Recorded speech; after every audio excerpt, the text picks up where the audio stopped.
Hello, ladies and gentlemen, and welcome back to the Steel City Sports Report, where we talk everything Steelers, Penguins, and Pirates. I am your host, Brady Vini, and wow, what a live stream we have going on here tonight.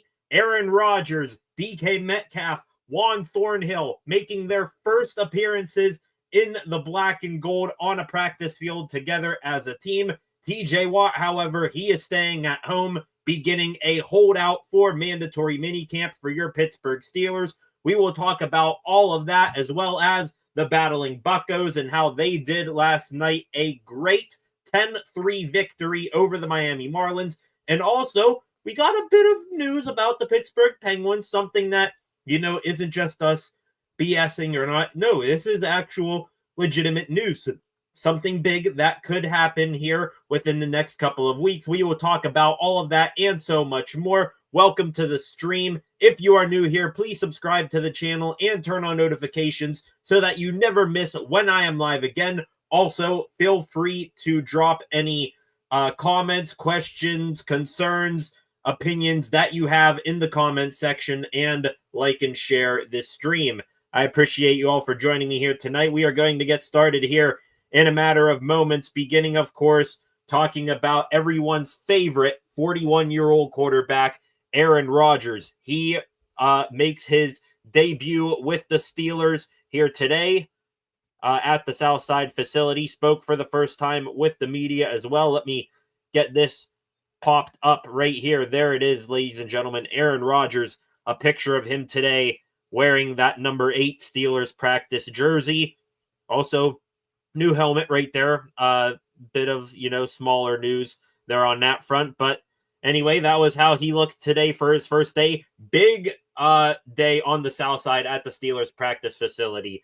There was a ton of media members, both local and nationally, at the facility there today, hoping to get a couple glimpses, maybe take a couple videos and photos of Aaron Rodgers, and of course, ask some questions. So, packed house at the Rooney Sports Complex in the Steelers facility here today.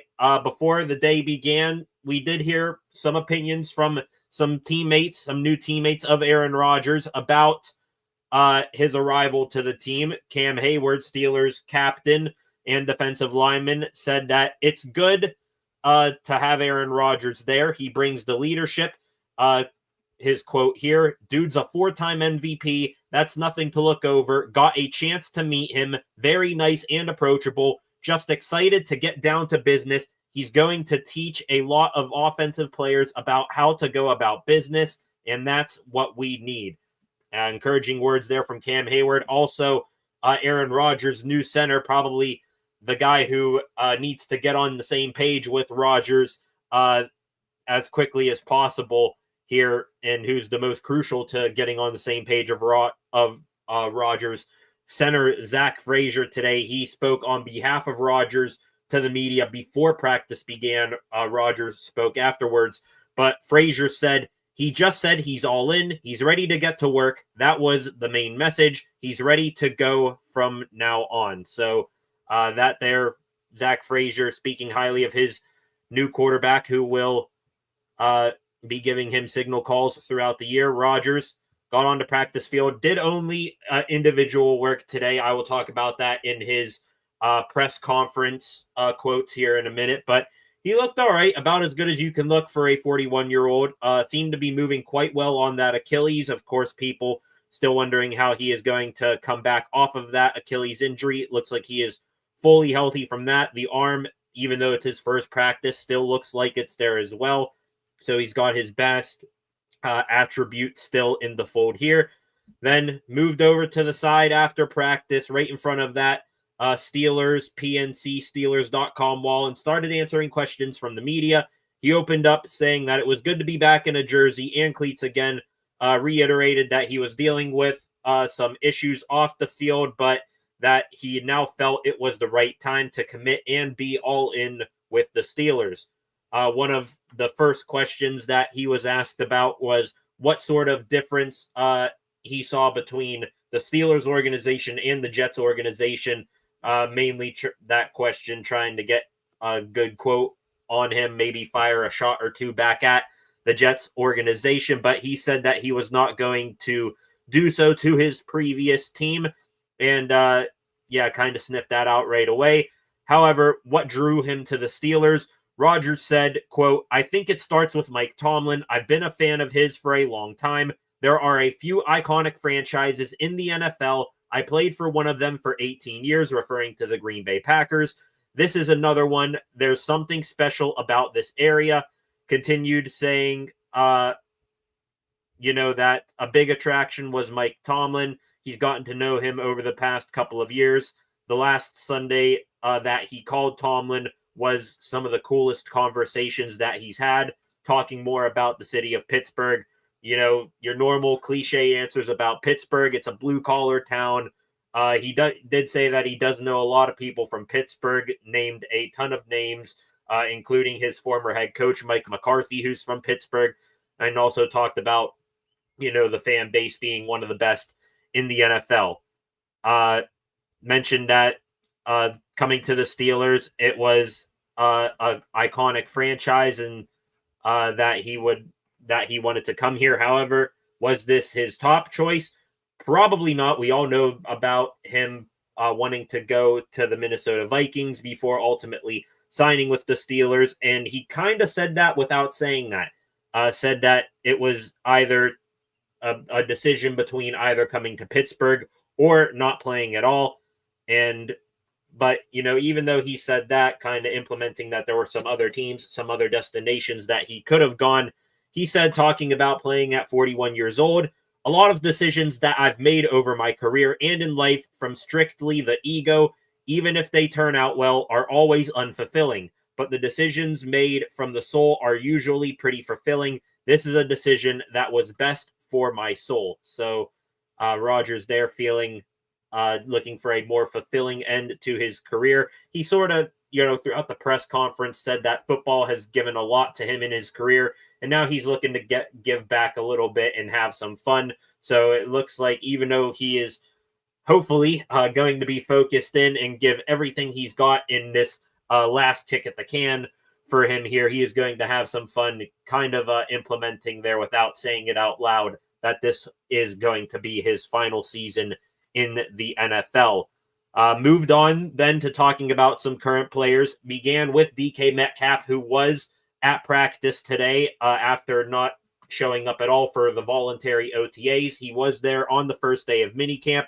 Rodgers talked about, getting work in with DK, talking about how they worked out, I believe, at UCLA was when we got some pictures of those two before Rodgers signed. He said, "DK's been blowing up my phone for a while. He's big, athletic, and fast. He's a high-character guy." One thing Rodgers said I found pretty funny was DK always referring to him as Sir. Rodgers saying, "Is that because I'm 41? DK says, "No, that's just how I was brought up." So stand-up guy there, DK Metcalf, in the words of Aaron Rodgers. Also talked about the tight ends, mentioned Pat Freiermuth and Connor Hayward a little bit, but one guy he spent a good bit of time on was Darnell Washington. Said that he told him he reminds him of Mercedes Lewis, one of the great tight ends over the past decade and a half. Mercedes Lewis, he was giant tight end, and he could catch the ball too, even though he wasn't widely known as a pass-catching tight end. So Darnell Washington getting compared to that tight end who, I don't know if you would put him in consideration for the Hall of Fame, but is a very recognizable and reputable tight end in the league for the past decade. So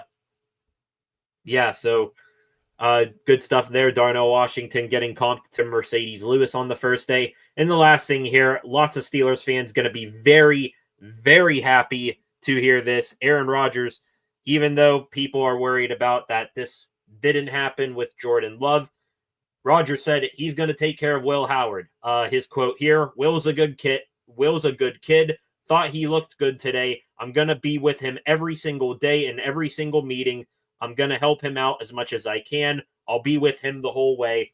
Said that he sat next to Will Howard. So I know he is probably the most overhyped sixth-round quarterback of all time, Will Howard. But, at least we are going to get something out of maybe not seeing him on the field right away. He's going to learn from one of the greatest of all time, and that will surely give him a leg up next year if a high draft pick quarterback comes in. Wrapping up talking about the players, Rodgers said that, asked if, because he's just now joining the team for minicamp, if there was going to be any sort of meetup with other teammates to sort of increase that chemistry process between minicamp and training camp. Rodgers said that it's going to be a bit of a challenge, but he is going to try his best to convince a bunch of the guys to come out to Malibu, California, where he currently lives. Wrapping up here, what all Rodgers had to say, just a couple of minor notes here. Mentioned that, he's still new to the team, had to ask a couple guys, where things are. I believe his locker is next to Pat Freiermuth in the locker room. We talked about his helmet a little bit at the beginning of the program. Rodgers said that he is currently experimenting with new helmets because his old, big bubble helmet, I guess that officially got outlawed. So he was trying some other ones there on the field. Said that he can't stand the helmet. He's worn a shut for 20 years and it somehow finally didn't pass the safety standards. So Rodgers working with a new helmet. And the last one that I'm sure quite a bit of people there are going to make a big deal out of. It's been speculated for months now, whether it was, pictures of him on the Pat McAfee show, at the Kentucky Derby, wherever he's popped up. Rodgers addressed the ring on his ring finger, confirming that he did get married a couple of months ago. So that was all Aaron Rodgers had to say today. A lot of eyes were on that post-practice press conference there. The first time he spoke as the Steelers quarterback. Mike Tomlin, he also chimed in today. One thing that he said in his press conference, this is Tomlin speaking here, kind of didn't need to be said, but he said that there isn't, any sort of quarterback competition.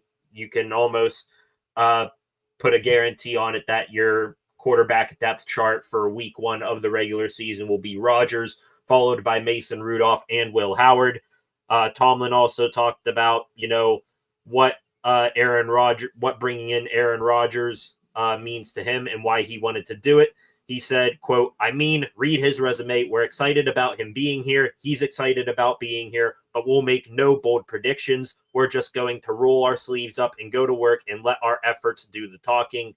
And the last thing Tomlin mentioned on Aaron Rodgers was if there was any uncomfortability waiting for Rodgers to make a decision, the signing being made official just last Friday, saying, quote, it wasn't for me. So sounds like this whole time Mike Tomlin and Rodgers did indeed have that under the table handshake agreement that Rodgers was eventually going to show up. So great day there on the south side. Like I mentioned, DK Metcalf, he was there as well with Rodgers, ran some individual and some team drills.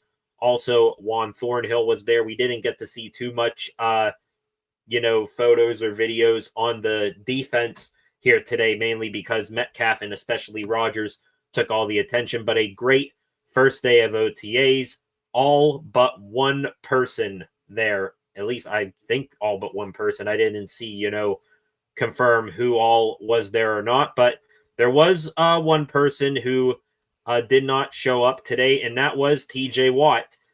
Before practice even began today, Adam Schefter, I think he was the first to say that Watt was not going to be at the first day of minicamp here today. Let me pop up this picture here of Watt, this from Diana Rossini. But back to what Adam Schefter was saying, Steelers standout edge rusher TJ Watt, also seeking a new contract, is not attending Pittsburgh's mandatory minicamp per sources. This is not like DEFCON 1 here, where everybody should start freaking out, thinking that TJ Watt is never going to put on a Steeler helmet again. We're not to that point yet, but this is something new. The last time Watt was looking for a new contract in 2021, he did show up to minicamp. He just stayed off to the sides and did his own thing, or, just was at least there to get, the present check mark there.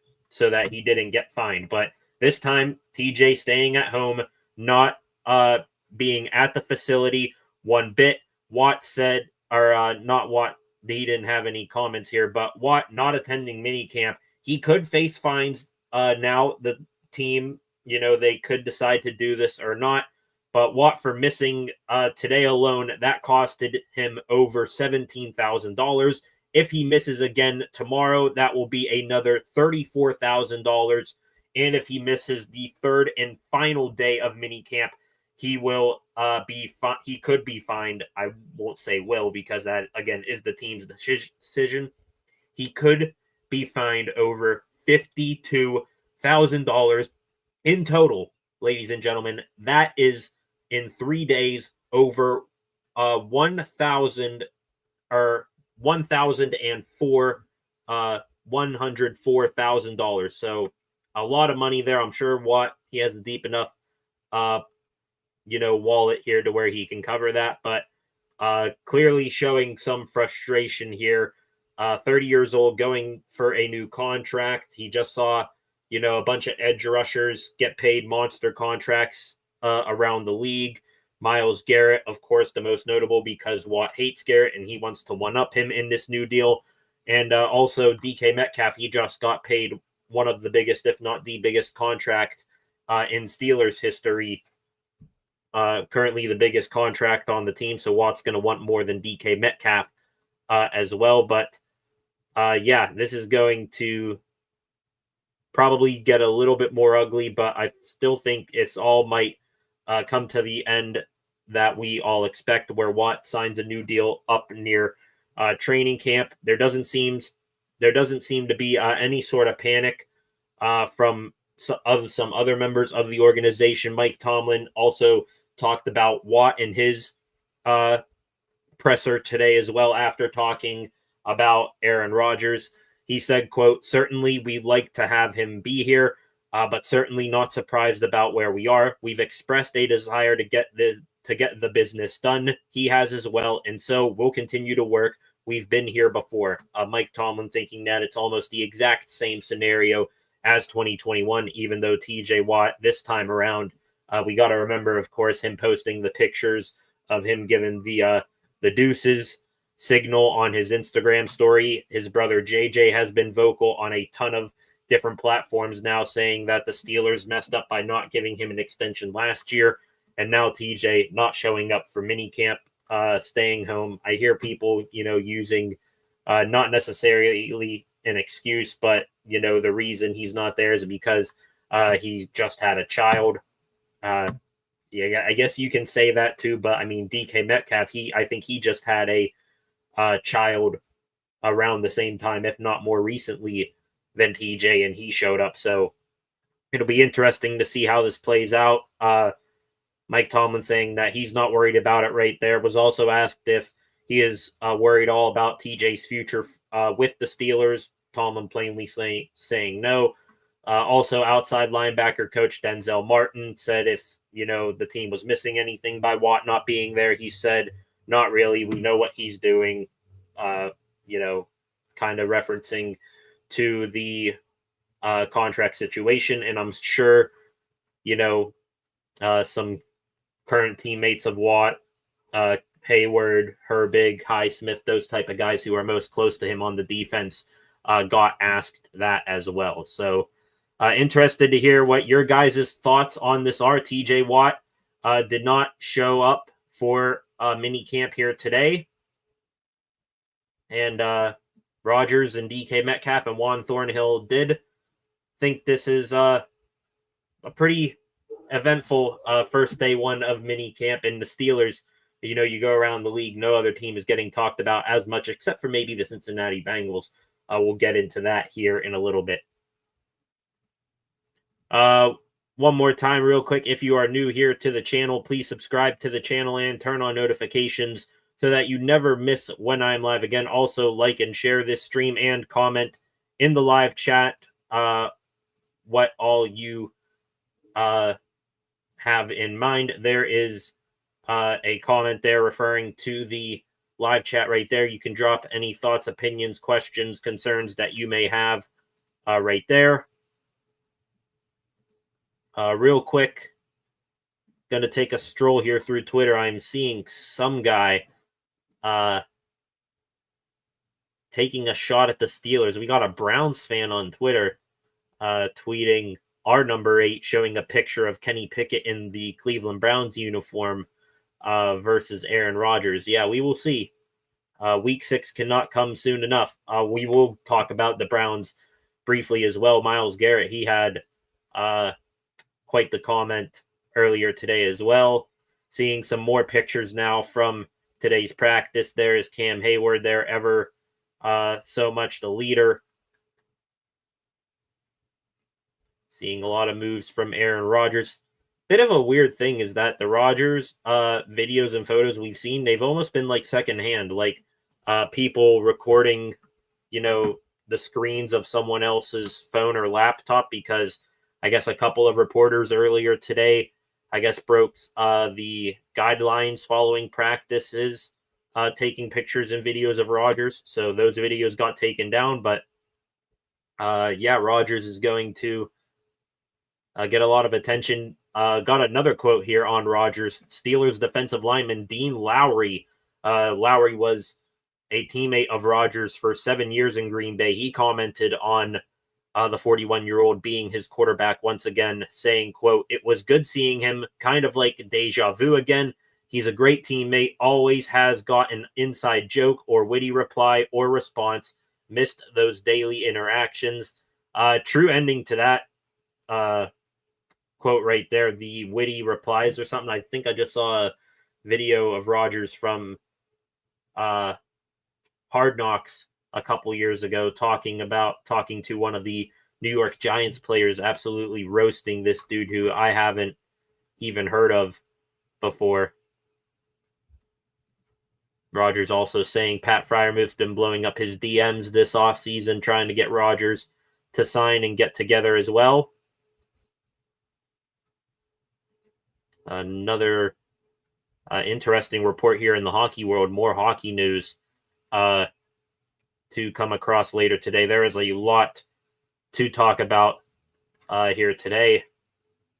Real quick, let's move into the baseball world. I currently have Pittsburgh Sportsnet on here to my right. The Bucks and Marlins getting ready for Game 2 of their 3-game series. Mitch Keller on the bump tonight versus the former Cy Young Award winner Sandy Alcantara.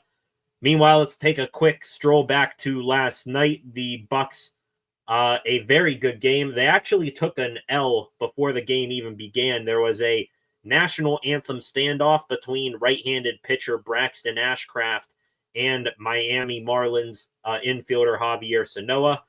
That went on for 3 minutes. The game did start in a bit of a delay, but so the Bucks, Ashcraft obviously did not withstand that standoff, but then they went out and they got to work. Brett Sullivan, he was kind of a nice little talking point last night. The former San Diego Padre catcher making his debut with the Pittsburgh Pirates last night. Mike Burrows and him connected on a strike him out, throw him out, double play in the first inning. Brett Sullivan showing some great arm action there. The Marlins did take a 1-0 lead in this ball game. Otto Lopez, a no-doubt home run to left field. But then the Bucks, they were in business. I think the following bottom half of the inning, they had bases loaded against Yuri Perez, who is a promising young pitcher. It was his first start in 2 years now. He had Tommy John surgery back in 2023, I believe, after the 2022 season.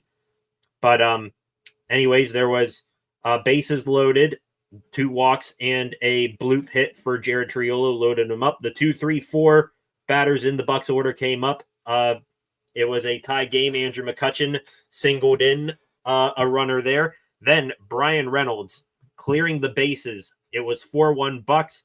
A bases loaded triple to the right center gap. Everybody came across to score. Great hitting there from Brian Reynolds. He is in fuego right now. I mean, he turned it on there at the end of May. He's continuing this hot streak into June, and also he's going to be a dad here soon, so he'll continue that dad power as well.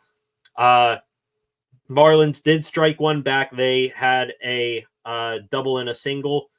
that got a runner to third base. Jesus Sanchez with a sacrifice fly. That made it 4-2. Then 5-2. Bottom of the sixth here. The Bucks, they made it 5-2. Spencer Horwitz doubled. He advanced to third. And then Adam Frazier, he's been hitting the ball pretty decently lately. An RBI single for him.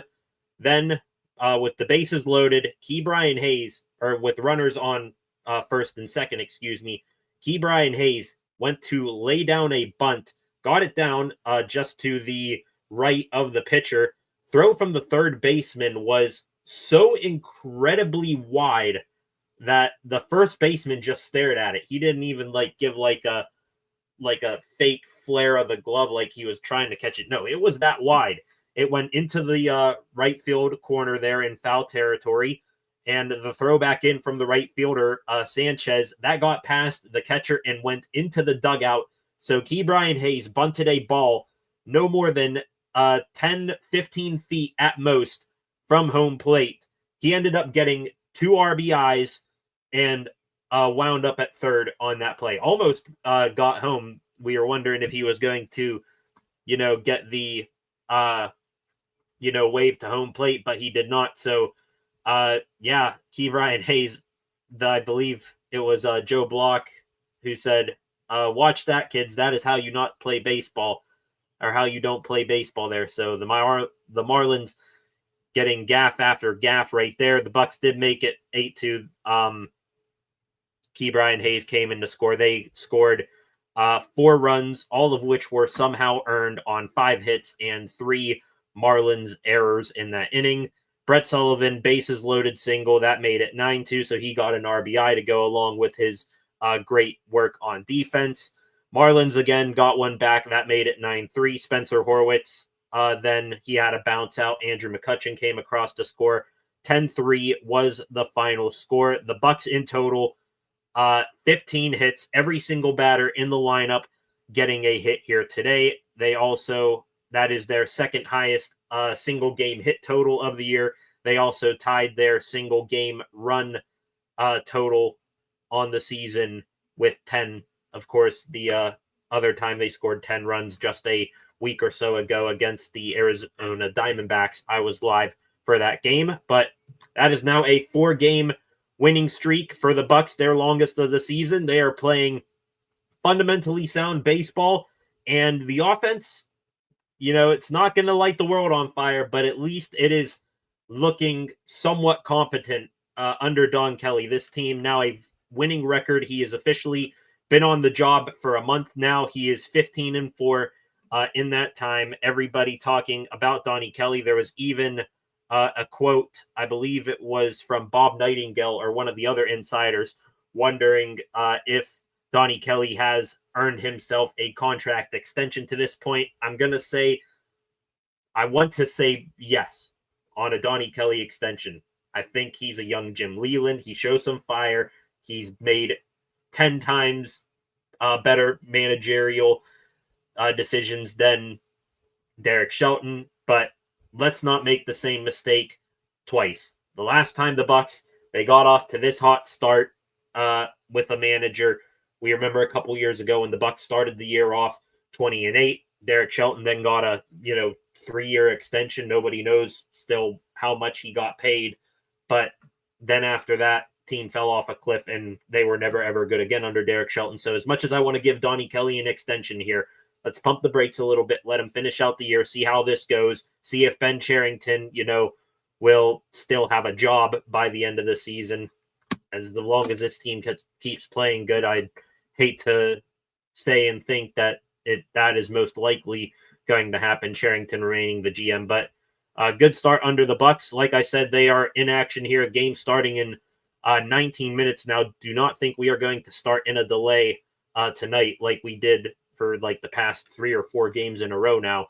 The lineup tonight: O'Neal Cruz in center field, Andrew McCutchen batting second DH, Brian Reynolds batting third in right field, Spencer Horwitz is the cleanup hitter at first base, Nick Gonzalez, who he's been a nice welcome back to the lineup lately as well, bats fifth at second base. Adam Frazier, for the second game in a row, will be in left field this evening, batting sixth. Henry Davis does the catching per usual. Key Brian Hayes is at third tonight, batting eighth. Isaiah Kiner-Falefa back in there at shortstop after the night off last night, batting ninth. Probably the best lineup, in my opinion, that we've seen from the Bucks this year. The only,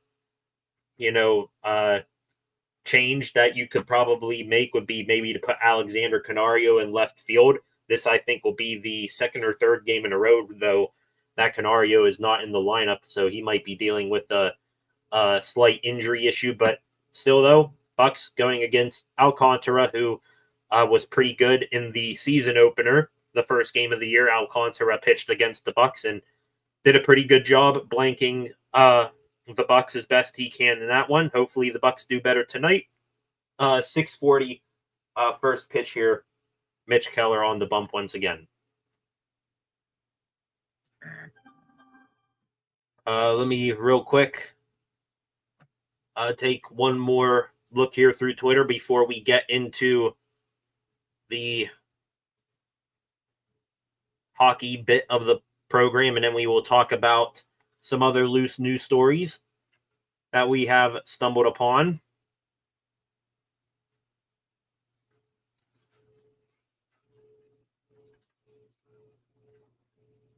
Looking here, some other Bucks news. We got another roster transaction. Tanner Rainey, who was recently designated for assignment, he will remain with the organization. He has signed a minor league deal with AAA Indianapolis. So Tanner Rainey, even though he is no longer on the 40-man roster for this ball club, he will stay with the organization.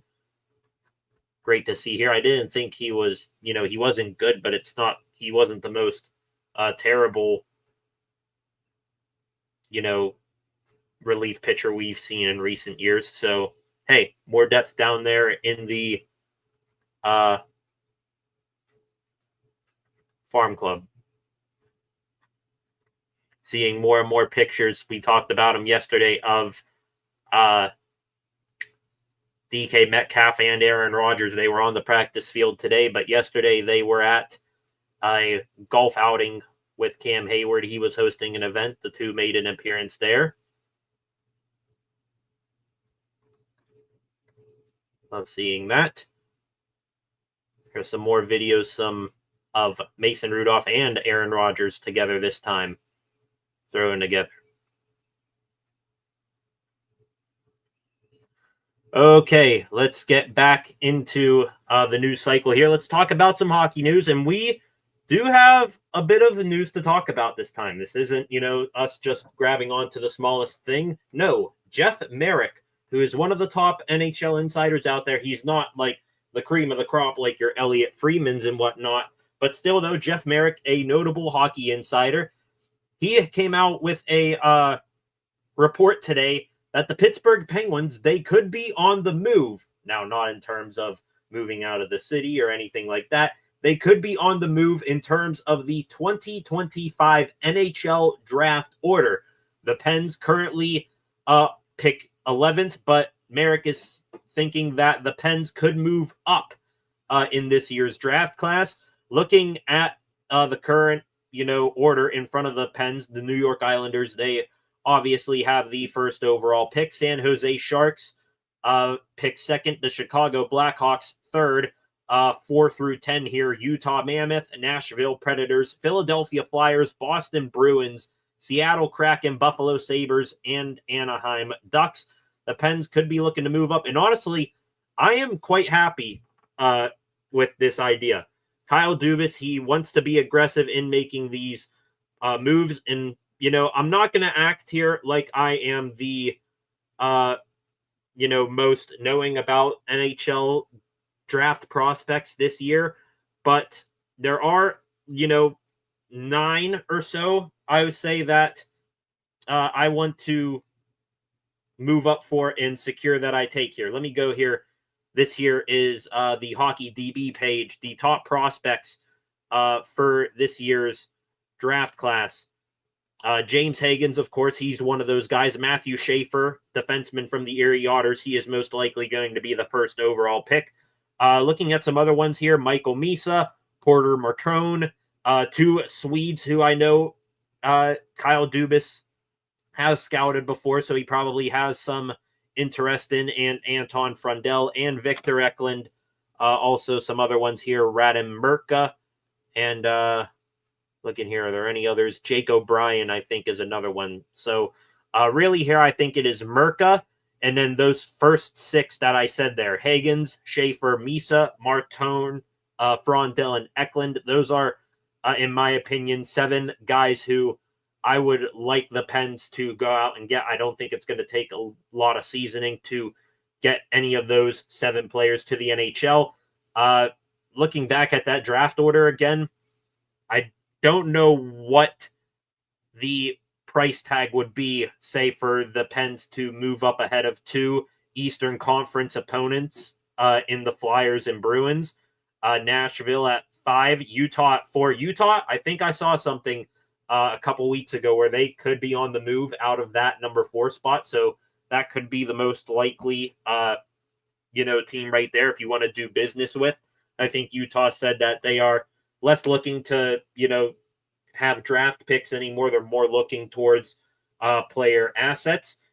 I mean, hey, if you're the Pens, if you could maybe, like, I'm just spitballing here. I'm trying to think of guys. If you could, ship off pick number 11, maybe a 3rd or 2nd round pick that you have acquired quite a bit of. They've been stockpiling picks over the past calendar year. Maybe you send off a player in that deal, whether it's an Erik Karlsson or, I don't know who else you would put in that. I don't want it to be Brian Rust or Ricard Raquel, but those are 2 guys who I'm sure they're going to have some buzz around them for possible trades this year. So look for the Pens to move up, possibly up to number 4. Another team maybe you could do business with, maybe the Buffalo Sabres. Not sure if they're starting to fall back into a rebuild. We heard a bunch of their players could be on the move this year, so we'll have to wait and see. An interesting report there from Jeff Merrick that the Pens could be on the move. We'll keep an eye on that. The NHL draft. Let me get a date on that here. I should know this, but I do not.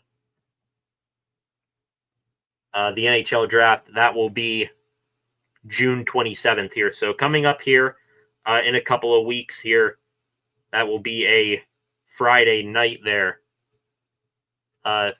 Wonder if that, it says 4 p.m. here. I wonder if that is Eastern or Western time, because it is taking place out in Los Angeles. So that was when the NHL draft is. Might go live that Friday night for possibly at least up until past the Penguins draft pick. So hope you join me back there then. But let's see what happens in the next couple of weeks leading up to the draft. Tomorrow, Wednesday, we will hear from Kyle Dubas and new head coach Dan Muse for the first time. Not sure where they will be talking from, whether it is, from their normal press conference room at the UPMC Lemieux Sports Complex, or whether that will be wherever the NHL scouting combine currently is taking place, if that is still going on. So we will have more hockey news here coming up tomorrow when we hear from Dan Muse and Kyle Dubas. 5 of you in here right now. If you are new here to the channel, I would hope that you subscribe to the channel and turn on notifications so that you never miss when I am live again. Also, feel free to like and share this video and leave a comment in the comment section. I think since I was last on here last night, we were up to 404 subscribers. Now we are up to 406. So gained 2 more subscribers overnight. Thank you to you 2 beautiful souls that did so, and to everyone that has helped the channel get up and over 400 subscribers to this point. Now it is time to get into the more news story of the day. These aren't really any stories or reports that we can get to in depth on, but we still need to talk about them, but they are relevant. Aaron Rodgers and his contract details, those all have officially been announced. Tons of different insiders and contract analysts reported this stuff last night or early this morning. Rodgers, anyway, this here from Spotrac, who is probably the best at, breaking down how contracts are panning out. Rodgers, it is a one-year deal, a $13.65 million base salary. We knew that. $10 million signing bonus. We also knew that. The cap hit and in total for Aaron Rodgers is going to be $14.15 million. And now we get into the incentives. A $5.85 million total incentive package. And here is how these incentives break down. Should the Steelers reach the playoffs, Aaron Rodgers will get an extra $500,000 with a wild card win. That is an extra $600K in his pocket. A divisional win, though, would get him an extra $150 for $750K. If the Steelers get a conference championship, that will mean a $1 million incentive hit for Rodgers. And if they win the Super Bowl and Rodgers gets his 5th league AP MVP, he will get $1.5 million for each of those. So $500K to make the playoffs, $600K with a wild card win, $700K with a divisional win, $1 million for a conference championship, and $1.5 million each for a Super Bowl win and league MVP. Great contract breakdown there from Aaron Rodgers by Spotrac. Thank you, Spotrac, for all that you did there. All of these incentives, by the way, this from Albert Breer, require a 70% play time in the regular season. So Rodgers here will need to stay healthy to have those incentives hit in the first place, which him at 41 years old, not going to bank on him playing the entire season, but we will see how long he goes once the season begins. Talking again here, I said earlier that we were going to mention the Cleveland Browns a little bit. Myles Garrett, he met with the Cleveland Browns press there today. I assume they had their first day of minicamp as well. Garrett was asked the question about how he feels about Rodgers now being the Steelers quarterback, and he said, quote, "It is a good opportunity to put him in the graveyard." Don't think it's, anything super malicious about, Garrett saying that he's literally gonna off Aaron Rodgers. But I think he's referencing towards when he dressed up for Halloween a couple of years ago as the Grim Reaper, and in his front yard he had a bunch of tombstones with all the quarterbacks he sacked. So pretty bold words there from Myles Garrett. Steelers will play the Browns for the first time in Week 6 this season. Rodgers, assuming he avoids catastrophic injury, he should be healthy for then. And let's hope, let's see if Garrett can back up his words, because after all, shout out Steelers Depot, Aaron Rodgers is 3-0 in his career against the Cleveland Browns with a total of 9 touchdowns to 0 interceptions, 708 passing yards. He was only sacked 1 time. So I guess just like how Aaron Rodgers owns the Chicago Bears back when he played for the Packers for many, many years. Hopefully he continues that ownership, just rolls it over into an AFC North team, particularly the Cleveland Browns. Talking about some other notes here from Steelers minicamp here today. Carl Dunbar, defensive line coach for the Steelers. He's been there forever, kind of one of the more experienced coaches on the coaching staff behind Mike Tomlin. He talked about first-round pick Derek Harmon today. Harmon, the former Oregon Duck. Lots of expectations put on his plate here. People calling him a Cam Hayward clone. He is going to be the starting left defensive end to begin the season. Dunbar saying, quote, "You can write that right now." So there won't be any sort of competition at the left edge spot. It'll be most likely up front. You'll probably have Alex Highsmith and TJ Watt as your outside linebackers, but the 3 defensive linemen in the middle there, you're probably looking at Cam Hayward, Keanu Benton, and Derek Harmon from right to left. great to hear that. Harmon is an absolute freak. I know it's still just football in shorts, but he looks explosive out there, both at OTAs and minicamp, and glad to see he is going to get the starting nod right away. There won't be any sort of like competition like, oh, he's competing with Isaiah Loudermilk, who's been in the league for 4 or 5 years now and hasn't been able to beat anyone for that spot, or he's going to be competing with, I don't know, Dean Lowry for the spot. Like, no, Derek Harmon, he's that dude. He is going to start right away for the Pittsburgh Steelers. We talked about TJ Watt holding out here today. Just some other notable holdouts that we should talk about. Jeremy Fowler posting today that Pro Bowl wide receiver Terry McLaurin, he does not plan to attend Commanders' mandatory minicamp per sources. Over the past, couple of days, we've seen more and more the rumors and the idea of Terry McLaurin being traded, more specifically being traded to the Steelers, ramped up. Still not going to happen. There's a 99% chance that McLaurin just ends up staying there in Washington and signs a big deal. But him holding out from minicamp, that's still notable, just like TJ Watt is notable. He's sort of in the same situation as Watt, where he's not attending minicamp, but a deal most likely will get done here before some real football gets going. Also holding out today, staying in the AFC North with a division opponent of the Steelers. Both top defensive ends for the Bengals did not take part in minicamp here today. Rookie defensive end Shamar Stewart, who still has not signed his rookie contract. He is refusing to sign that for some reason. He wants, more money or something. I don't know what. He is not taking a part of minicamp. Neither is Trey Hendrickson, the sack leader in the NFL last year, which he is looking for a new contract with the Bengals after seeing 3 of his teammates in Joe Burrow, T. Higgins, and Jamar Chase get paid. So both of those top defensive players on a very weak Cincinnati Bengals defense, they are holding out for minicamp.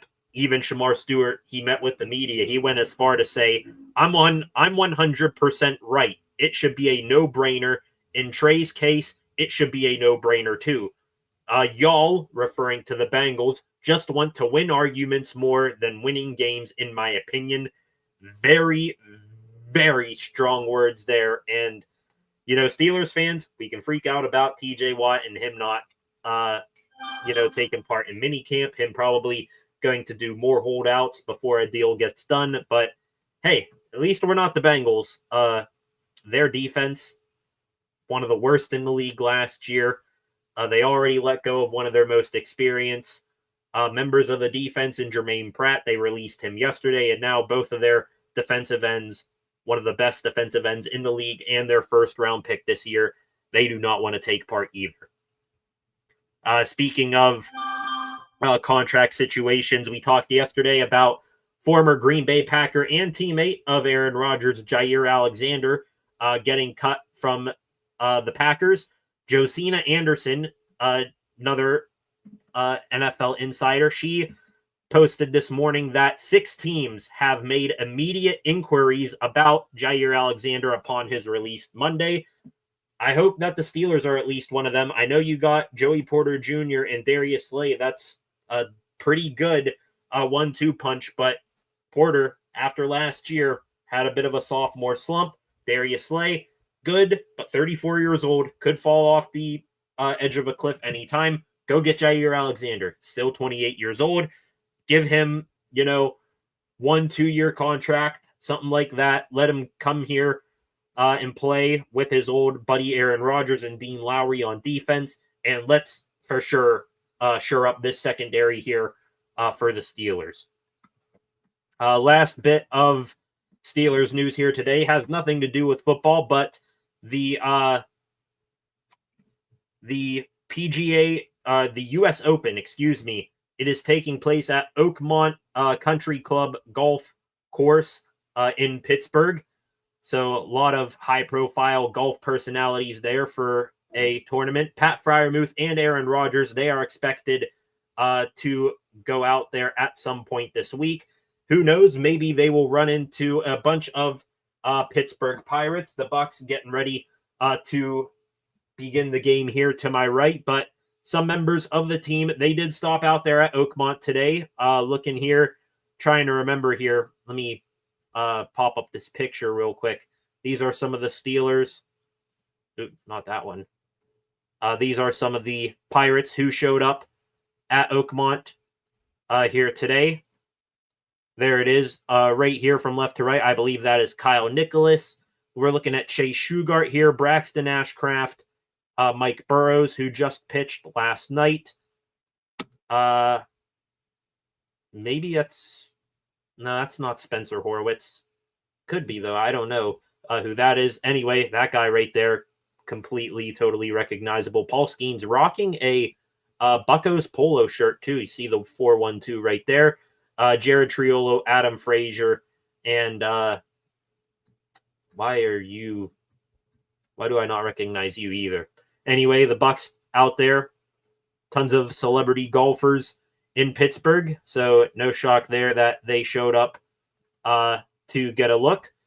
While they were out doing that before the ball game today, something we haven't seen in a little while now, O'Neal Cruz, what I want to say this was him just, messing around, but, who knows?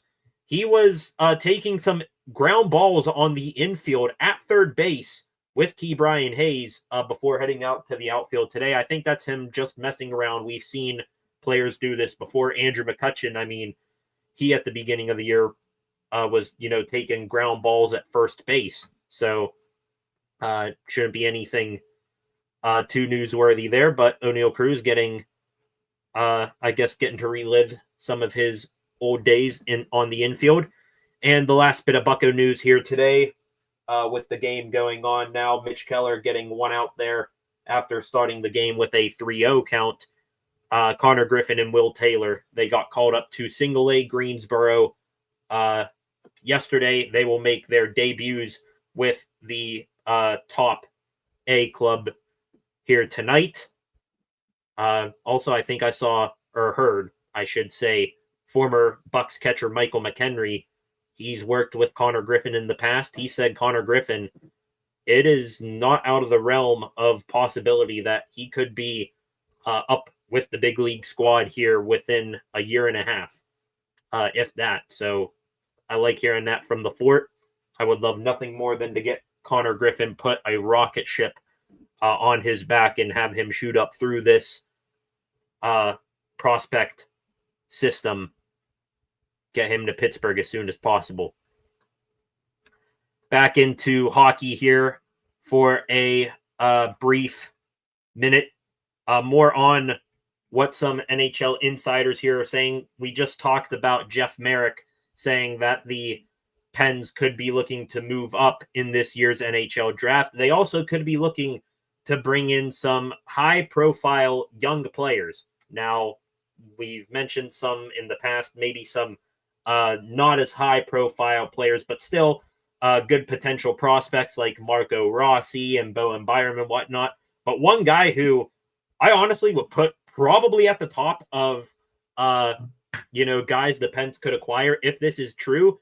Elliot Friedman said that Dallas Stars forward Jason Robertson's name is out there, meaning he could be up for trade. He could be moved to make room for an extension of former Pittsburgh Penguin Mikael Granlund with the Dallas Stars. I think they're looking to keep Robertson. Friedman also said that they're looking to move out a pair of defensemen with some higher number contracts. But if Jason Robertson, first off, I want to say, how the hell does that make any sort of sense for the Dallas Stars shipping out probably their best or top three offensive player in Jason Robertson for a 30-year-old Mikael Granlund who had a very good year with the Stars. But if Robertson is out there, I might want him over Mitch Marner, honestly, which honestly, Marner's kind of a pipe dream already. Jeff Merrick added today that the Carolina Hurricanes are most likely the landing spot for him. That makes sense, seeing how they traded for Mikko Rantanen and then that deal fell through the Hurricanes. They're looking to pay someone $12 million plus contract. They might just throw the entire Brinks truck at Mitch Marner in that case. But yeah, Elliot Friedman saying Jason Robertson could be on his way out of Dallas. Frank Saravalli added that there was smoke to that. So, hey, Pens, go get him. Also, I saw this because the Dallas Stars news is now in my timeline as well. Former Penguin Cody Ceci, he is on his way to the KHL. He's signing a one-year deal out there. So he is going to continue his career overseas. We've seen that quite a bit from former Penguins players within the past couple of months. Ceci's now heading to Russia. So is current Penguin prospect, who's now, I guess you can call him former Penguin prospect, Vasily Ponomarev. He's going over there. I think going over to Sweden is Mark Friedman, former Pens defenseman, and also Justin Schultz, another former Pens defenseman. I believe he signed over there in Norway or something, if I remember correctly. So I think that'll do it here for today's episode. We are on a commercial break over here, so I assume Mitch Keller got through the first inning nice and clean for the Pittsburgh Pirates. He's still looking for his first victory at home since, I believe, July of last year. So not now is as good a time as ever playing against a Miami Marlins team who you put up 10 against last night to get Mitch his first win at home in nearly a year. So we'll see how that plans out. Taking one last stroll here through X to see if anything else is going on. Nick Chubb, former Cleveland Brown running back, signed with the Houston Texans last night. He will wear number 21 down there in Houston. Looking at what else is going on here.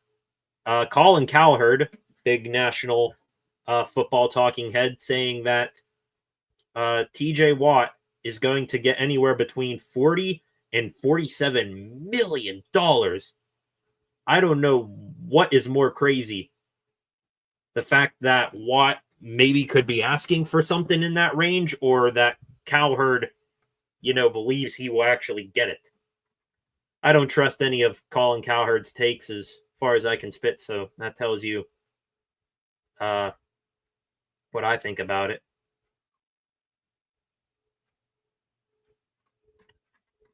Anyways, here, not seeing too much else going on here tonight, so I believe that is going to do it for today's episode of the Steel City Sports Report. Thank you all for joining me here this evening. Quite the day of news. Aaron Rodgers makes his debut. He talks for the first time as the Steelers quarterback. DK Metcalf, Juan Thornhill also show up.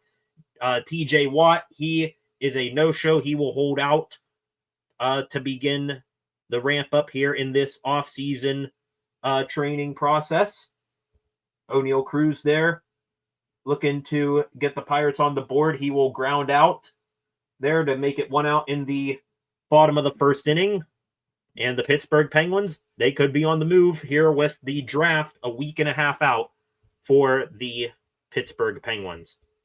With that, thank you all for joining me here today. Once again, I appreciate it very, very much. One final time, please be sure to like, share, and comment on this video. Also, subscribe to the channel and turn on notifications so that you never miss when I am live again. Some more exciting news I'm sure will be coming tomorrow. We'll talk about what happens on the second day of mandatory minicamp. We'll also break down what all Kyle Dubas and Dan Muse had to say in their first press conference as the new general manager head coach tandem for the Pittsburgh Penguins.